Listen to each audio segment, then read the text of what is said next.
అందరికీ నమస్కారం. Creative ideas with Shivachandra YouTube ఛానల్కు స్వాగతం, సుస్వాగతం. మరొక సరికొత్త క్రియేటివ్ వీడియోతో మీ ముందుకు వచ్చాను. హాయ్ అండి, ఇది మా ఇంట్లో కిచెన్ అండి.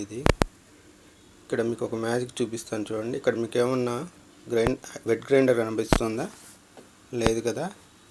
ఇప్పుడు ఒక మ్యాజిక్ చేస్తాను చూడండి.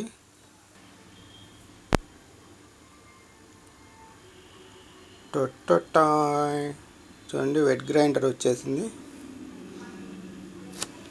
నేను మా ఇంటిని రీమోడల్ చేసేటప్పుడు వెట్ గ్రైండర్ కోసమే అదే పనిగా కబోర్డ్లో వచ్చేట్టు నేనే ప్లాన్ చేసి చేయించానండి.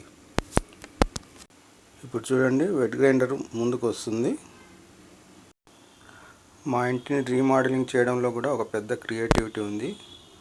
దాని గురించి కూడా ఒక వీడియో తీస్తానండి. అది చాలా పెద్దదిగా వస్తుంది. చూడండి, ఇప్పుడు వాటికి ముందుకు వచ్చింది కదా, వాటికి సపోర్ట్గా 2 చెక్కలను పెడుతున్నాను. ఎందుకంటే తిరిగేటప్పుడు ఇబ్బంది పడకుండా ఉండే దానికోసమని జస్ట్ అలా చెక్కలు పెట్టేసాము.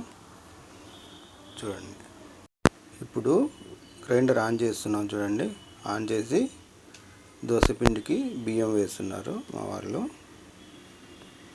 చూడండి, ఏం కొంచెం కూడా షేక్ లేకుండా నిదానంగా తిరిగేస్తూ ఉంది. చూడండి, ఇప్పుడు లేటెస్ట్గా దోసపిండి కానీ సపరేట్గా పైన వేసి కిందకు వచ్చే మిషన్లు ఉన్నాయండి. కానీ అది ఆ పిండిని మా ఇంట్లో వాళ్ళు నచ్చరు. అందుకే మేము ఇట్లా గ్రైండర్కి వేసుకొని దోశలు వేసుకుంటామని. దోశలు, ఇడ్లీలు. పిండి మెదిగిపోయింది చూడండి, తోడేస్తున్నారు.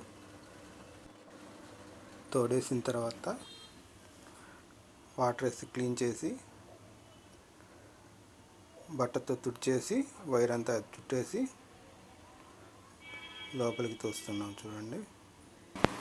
చూడండి, ఇప్పుడు వెట్ గ్రైండర్ మాయమైపోతుంది. అబ్రకదబ్రా.